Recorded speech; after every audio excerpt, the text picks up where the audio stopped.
गुणा। भिन्नों का गुणा को अंग्रेजी में कहते हैं मल्टीप्लिकेशन ऑफ फ्रैक्शन। यहाँ पे हम लोग सीखेंगे पहले दो भिन्नों का आपस में गुणा।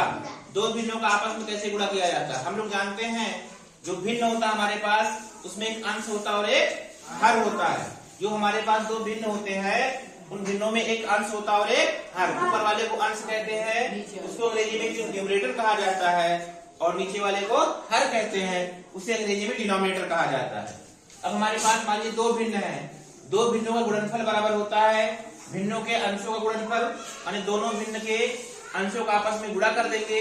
जो गुणनफल मिलेगा वहां ऊपर लिखा जाएगा, अंश के रूप में बन जाएगा, और दोनों भिन्नों के हरों का गुणा कर देंगे। जो मिलेगा वो दूसरे भिन्न का गुणनफल के रूप में आ जाएगा। अब मान लीजिए यदि हमारे पास कोई भिन्न a बटे b, यहाँ पे a हमारा अंश है और b हमारा हर है।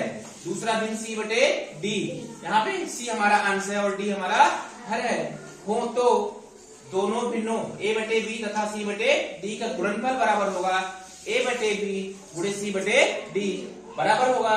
अब ये देखिए यहाँ पे हमारे पास दो भिन्न है ना, a बटे b और c बटे d। यहाँ पे पहले भिन्न का अंश a, दूसरे भिन्न का अंश c, तो दोनों का आपस में गुणा कर दिया गया a गुणे c। दूसरे भिन्न, फिर दूसरी बार हर को देख के पहले भिन्न का हर b और दूसरे भिन्न का हर d, दोनों का आपस में गुणा करेंगे तो b गुणे d हो जाएगा। इसी प्रकार से एक उदाहरण के लिए हम समझते हैं, ये 2/3 तथा 7/5 हमारे पास कोई दो भिन्न हो तो दोनों भिन्नों का गुणनफल होगा 2/3 गुणे 7/5।